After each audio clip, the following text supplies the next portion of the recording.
Hello, എന്തൊക്കെയുണ്ട്? എത്തിയാ? അതെ അശരീരി, നമ്മുടെ രൂപ എങ്ങനെ ഇരിക്കും എന്നുള്ളതൊക്കെ ഞങ്ങൾ ഏതാണ്ട് കണ്ടുപിടിച്ചു കേട്ടോ. അപ്പോൾ ഒരു ക്യാരിക്കേച്ചർ എന്തായാലും ഞങ്ങൾ കൊടുക്കുന്നുണ്ട്. യഥാർത്ഥ രൂപത്തിൻ്റെ ഫോട്ടോ ഒന്നും കൊടുക്കുന്നില്ല, അശരീരിയായിട്ട് തുടരുകയല്ലേ. പക്ഷെ ഒരു ക്യാരിക്കേച്ചർ കൊടുക്കുന്നുണ്ട്. നമ്മൾ കണ്ടോണം, എങ്ങനെ ഇരിക്കുമെന്ന് പറയണം കേട്ടോ. അപ്പോൾ എന്ത്? അല്ല, അത് നിങ്ങൾ കൊടുത്തോളി, കോപ്പിറൈറ്റ് തരാം. ശരി. ഞാൻ ഇപ്പൊ ചോദിക്കാൻ വന്നത്, ഈ വട്ടിയൂർക്കാവിൽ ഇലക്ഷൻ ചൂടൊക്കെ എങ്ങനെ പോകണം? അത് വളരെ ഗംഭീരമായിട്ട് തന്നെ പോകുന്നു. ഇപ്പോൾ രാഷ്ട്രീയ നിരീക്ഷകർ പറയുന്നത് ത്രികോണ മത്സരമാണ്, വളരെ ശക്തമായ ത്രികോണ മത്സരമാണ് വട്ടിയൂർക്കാവ് നടക്കുന്നതെന്നാണ്. പക്ഷേ എൻ്റെ വ്യക്തിപരമായിട്ടുള്ളൊരു അഭിപ്രായം, വട്ടിയൂർക്കാവ് മണ്ഡലത്തിൽ പ്രധാന മത്സരം നടക്കുന്നത് ആർ ശ്രീലേഖയും കെ മുരളീധരനും തമ്മിലാണ്. അതായത് BJPയും കോൺഗ്രസും തമ്മിലാണ്. കമ്മ്യൂണിസ്റ്റ് പാർട്ടി ഏതാണ്ട് അപ്രസക്തമായിട്ടുള്ള ഒരു തലത്തിലേക്കാണ് വട്ടിയൂർക്കാവ് മണ്ഡലത്തിൽ ഇപ്പോൾ പോയിരിക്കുന്നത് എന്നാണ് വട്ടിയൂർക്കാവ് നിവാസികൾ തന്നെ പറയുന്നത്. അത് തന്നെയാണ് എൻ്റെ വ്യക്തിപരമായിട്ടുള്ള അഭിപ്രായം. അപ്പൊ ലീഡർ കെ കരുണാകരന്റെ മോന് കോള് തന്നെ. കെ മുരളീധരൻ്റെ കാര്യമല്ലേ പറയുന്നത്? കോളടിച്ചോ ഇല്ലയോ എന്നുള്ളത് ഏതായാലും അറിയുവാനായിട്ട് മെയ് 4 വരെ കാത്തിരിക്കണം. പക്ഷേ ലീഡർ കെ കരുണാകരൻ്റെ മകനെന്ന് അശരീരി പറഞ്ഞതുകൊണ്ടൊരു കാര്യം എടുത്തു പറയാം. ലീഡർ കെ കരുണാകരൻ്റെ മകനായി കെ മുരളീധരൻ വട്ടിയൂർക്കാവ് മണ്ഡലത്തിൽ എത്തുമ്പോൾ പഴയ കോൺഗ്രസ്സുകാരെന്തായാലും ഒരു കാര്യം മറക്കുവാനിടയില്ല. ലീഡറിനോട് കെ മുരളീധരൻ എന്താണ് ചെയ്തത്, അദ്ദേഹത്തിന് ഒരു രാഷ്ട്രീയ പ്രതിസന്ധി നേരിടേണ്ടി വന്ന കാലഘട്ടത്തിൽ നിന്നും കൃത്യമായിട്ട് ലീഡറിനെ ചതിച്ച് അദ്ദേഹത്തിൻ്റെ മനസ്സ് വിഷമിപ്പിച്ച് അദ്ദേഹത്തെ പുറത്താക്കിയ കോൺഗ്രസ്സുകാരോടൊപ്പം ചേർന്ന് വിദ്യുച്ഛക്തി വകുപ്പ് മന്ത്രിയായി മന്ത്രിസഭയിൽ കയറിക്കൂടുകയാണ് കെ മുരളീധരൻ ചെയ്തത്. അതായത് ഒരു പ്രതിസന്ധി ഘട്ടത്തിൽ വാർദ്ധക്യത്തിലേക്ക് കടന്നുകൊണ്ടിരുന്ന ലീഡർ കെ കരുണാകരനെ ഉപേക്ഷിച്ച് ഓടി രക്ഷപ്പെട്ടൊരു വ്യക്തിയാണ് കെ മുരളീധരൻ.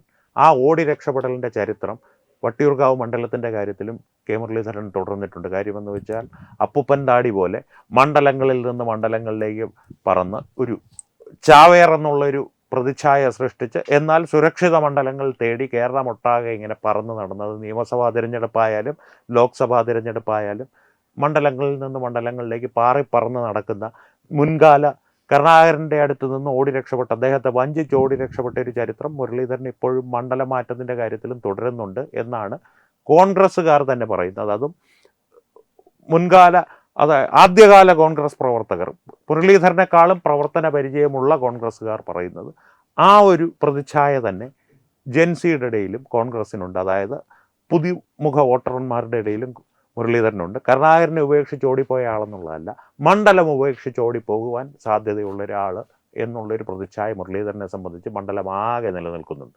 അത് അദ്ദേഹത്തിന് ദോഷകരമായി ബാധിക്കുമെന്നാണ് രാഷ്ട്രീയ നിരീക്ഷകർ പറയുന്നത്. വ്യക്തിപരമായിട്ടുള്ള എൻ്റെയും അഭിപ്രായം അത് തന്നെയാണ്. പക്ഷേ വോട്ടർമാരുടെ മനസ്സ് ആത്യന്തികമായി എങ്ങനെ ചിന്തിക്കുമെന്നുള്ളത് ആർക്കും പ്രവചിക്കുവാൻ സാധിക്കില്ല. എന്തായാലും അത് മെയ് 4 നമുക്കറിയാം. മുരളീധരൻ അല്ലെങ്കിൽ പിന്നെ VKP അതാര്? VK പ്രശാന്ത്. അങ്ങേരപ്പ VKP ആയത്? പുള്ളിയും പുള്ളിയുടെ പാർട്ടിക്കാരും വിളിക്കുന്നുണ്ട്. പക്ഷേ VKP അല്ല, VK പ്രശാന്ത്. അപ്പോൾ VK പ്രശാന്ത് ആണോ മുരളീധരൻ അല്ലെങ്കിൽ എന്നുള്ളതാണ് ചോദ്യം അശരീരിയുടെ. ആ സംശയത്തിന് വലിയ പ്രസക്തി ഉണ്ടെന്ന് എനിക്ക് തോന്നുന്നില്ല. ഇനി അത്ഭുതങ്ങളൊന്നും സംഭവിച്ചില്ലെങ്കിൽ VKPയുടെ ഇമേജ്, ഞാൻ VKP എന്ന് അശരീരി പറഞ്ഞതുകൊണ്ട് മാത്രം പറയുകയാണ്, VK പ്രശാന്തിൻ്റെ ഒരു പ്രതിച്ഛായ വട്ടിയൂർക്കാവ് മണ്ഡലത്തിൽ വളരെ മോശമായിട്ടുള്ളൊരവസ്ഥയിലാണ് ഇപ്പോൾ നിലനിൽക്കുന്നത് വോട്ടർമാരുടെ മനസ്സിൽ. അതിൻ്റെ കാരണം VKP എന്ന് സ്വയം വിളിക്കുന്ന ഇദ്ദേഹം എല്ലാ ക്രെഡിറ്റുകളും അടിച്ചു മാറ്റുവാൻ മുമ്പിൽ നിൽക്കുന്ന ഒരു വ്യക്തിയാണ്. എന്നാൽ ക്രിയാത്മകമായി പ്രത്യേകിച്ച് വലിയ കാര്യങ്ങളൊന്നും ചെയ്യാത്തൊരാളാണ് എന്നുള്ള ഒരു ബോധ്യം വോട്ടർമാരുടെ ഇടയിൽ പൊതുവെ നിലനിൽക്കുന്നുണ്ട്. അതിൻ്റെ ഒരു ഉദാഹരണം എന്ന് പറഞ്ഞു കഴിഞ്ഞാൽ അദ്ദേഹത്തിൻ്റെ ഇപ്പോൾ അദ്ദേഹം പ്രചരിപ്പിക്കുവാൻ ശ്രമിക്കുന്ന AKG പോലെ VKP എന്നുള്ള ഈ ഒരു ചുരുക്കപ്പേര് പോലെ തന്നെ അദ്ദേഹത്തിന് മുമ്പൊരു വിളിപ്പേരുണ്ടായിരുന്നു, മേയർ ബ്രോ. അത് തന്നെ അദ്ദേഹം കളക്ടർ ബ്രോയുടെ കയ്യിൽ നിന്ന് അടിച്ചു മാറ്റിയതാണ്. കളക്ടർ ബ്രോ എന്ന ഇതിൽ ഒരാൾ പ്രശസ്തനായപ്പോൾ ഇത് കൊള്ളാമല്ലോ, എന്നാൽ ഞാൻ മേയർ ബ്രോ ആകാം എന്നുള്ള തരത്തിൽ അത് അടിച്ചു മാറ്റി. ഒപ്പം തന്നെ പ്രളയകാലത്ത് ദുരിതാശ്വാസ സംവിധാനങ്ങൾ എണ്ണയിട്ട യന്ത്രം പോലെ കേരളത്തിൽ പ്രവർത്തിച്ചു കൊണ്ടിരുന്നപ്പോൾ സന്നദ്ധ സംഘടനകൾ ഉൾപ്പെടെയുള്ളവർ അക്കാര്യത്തിന് മുന്നിട്ടിറങ്ങി ചെയ്ത കാര്യങ്ങളുടെ എല്ലാം ക്രെഡിറ്റ് എനിക്കാണ് എന്നുള്ള തരത്തിൽ ഒരു സാമൂഹ്യ മാധ്യമങ്ങളിലൂടെ പ്രചരണം നടത്തി പൊതുമണ്ഡലത്തിൽ ഉയർന്നു വന്നൊരു വ്യക്തിയാണ് VK പ്രശാന്ത്. മേയറായിരുന്നു അദ്ദേഹം, അത് കമ്മ്യൂണിസ്റ്റ് പാർട്ടി ആക്കിയതാണ്. പക്ഷേ ഇത്തരത്തിൽ ക്രെഡിറ്റ് അടിച്ചു മാറ്റൽ, പേര് വരെ അടിച്ചു മാറ്റൽ തുടങ്ങിയ പ്രവർത്തികളല്ലാതെ കാര്യക്ഷമമായിട്ടുള്ള രാഷ്ട്രീയ പ്രവർത്തനമോ സാമൂഹ്യ സേവനമോ ഒന്നും ചെയ്യാത്ത ആളാണ് VK പ്രശാന്ത് എന്നുള്ളൊരു അഭിപ്രായം വോട്ടർമാർക്കിടയിൽ നിലവിലുണ്ട്. തന്നെയുമല്ല, ഈ സമീപകാലത്ത് കോർപ്പറേഷൻ കെട്ടിടവുമായി സംബന്ധിച്ച് ഒരു വിവാദമുണ്ടായിരുന്നു. കോർപ്പറേഷൻ കെട്ടിടം ചുരുങ്ങിയ വാടകയിൽ, അതും ഒരു തുച്ഛമായ വാടക നൽകി കൗൺസിലർക്ക് അവകാശപ്പെട്ട ഓഫീസ് പോലെ ശൗചാലയത്തിലേക്ക് മാറ്റി ആ കെട്ടിടം മുഴുവൻ തൻ്റെ കുടുംബസ്വത്താണെന്നുള്ള രീതിയിൽ അനുഭവിച്ചു കൊണ്ടിരുന്ന വി കെ പ്രശാന്തിനെ ഏതാണ്ട് നാണം കെടുത്തിയ രീതിയിൽ തന്നെ ആർ ശ്രീലേഖ അവിടുന്ന് പുറത്തിറങ്ങി ഓടി രക്ഷപ്പെടുവാൻ നിർബന്ധിതനാക്കി. അതും അദ്ദേഹത്തിൻ്റെ പ്രതിച്ഛായയെ വല്ലാതെ ബാധിച്ചിട്ടുണ്ട്. അതുകൊണ്ട് വി കെ പി ഒരു 3-ാം സ്ഥാനത്തേക്ക് തള്ളപ്പെട്ടു എന്ന് തന്നെയാണ് എൻ്റെ വ്യക്തിപരമായിട്ടുള്ള അഭിപ്രായം. വട്ടിയൂർക്കാവിലെ ഒരു പൊതുവായിട്ടുള്ള ഒരു അഭിപ്രായവും അത് തന്നെയാണെന്നാണ് ഞാൻ വിശ്വസിക്കുന്നത്. അപ്പം നിങ്ങൾ പറയണത് ശ്രീലേഖ വട്ടിയൂർക്കാവ് തൂക്കും, പക്ഷേ ഈ കോൺഗ്രസ്സുകാരും കമ്മികളും പറയണത് ഇവർക്കൊരു രാഷ്ട്രീയ പക്വത ഇല്ലെന്നാണല്ലോ. ആർ ശ്രീലേഖ വട്ടിയൂർക്കാവ് തൂക്കുമോ ഇല്ലയോ എന്നുള്ളത് കൃത്യമായിട്ട് അറിയണമെങ്കിൽ മെയ് 4 വരെ കാത്തിരിക്കേണ്ടി വരും. ഒരു പ്രവചനമായിട്ട് പറഞ്ഞു കഴിഞ്ഞാൽ തൂക്കുമെന്ന് തന്നെയാണ് ഞാൻ വിശ്വസിക്കുന്നത്. ഇനി പക്വതയുടെ കാര്യം പറയുമ്പോൾ ഈ പറയുന്ന കമ്മ്യൂണിസ്റ്റുകാർക്കും കോൺഗ്രസ്സുകാർക്കും വല്ലാത്ത രാഷ്ട്രീയ പക്വതയാണല്ലോ. കാരണം കടക്ക് പുറത്ത് എന്ന് പറയുന്ന ഒരു കാരണഭൂതൻ പരമോന്നത നേതാവ് മുതൽ കേരളയിൽ അപ്പം വയ്ക്കാൻ പോകുന്ന സംസ്ഥാന സെക്രട്ടറി വരെയുള്ളവർക്ക് വല്ലാത്ത രാഷ്ട്രീയ പക്വതയാണല്ലോ. കോൺഗ്രസ്സുകാരുടെ പക്വതയുടെ കാര്യം പറഞ്ഞു കഴിഞ്ഞാൽ സമിറ്റിൽ ചെന്ന് തുണി പൊക്കി കാണിക്കുന്നത് മുതൽ ഇവിടെ ഇന്ദിരാഭവൻ്റെ മുമ്പിലും അകത്തും തുണി ഉരിഞ്ഞും തുണി വരച്ചും കാണിക്കുന്ന ഒരു രാഷ്ട്രീയ പക്വത അവർക്കുള്ളതാണ്. ഇനി ആർ ശ്രീലേഖയുടെ കാര്യം പറഞ്ഞു കഴിഞ്ഞാൽ ഒരു സാധാരണ കുടുംബത്തിൽ നിന്ന്, അതും അത്രയധികം സാമ്പത്തിക ശേഷിയൊന്നും ഇല്ലാത്തൊരു കുടുംബത്തിൽ നിന്ന് ഉന്നത വിദ്യാഭ്യാസം റാങ്കുകളോടെ നേടി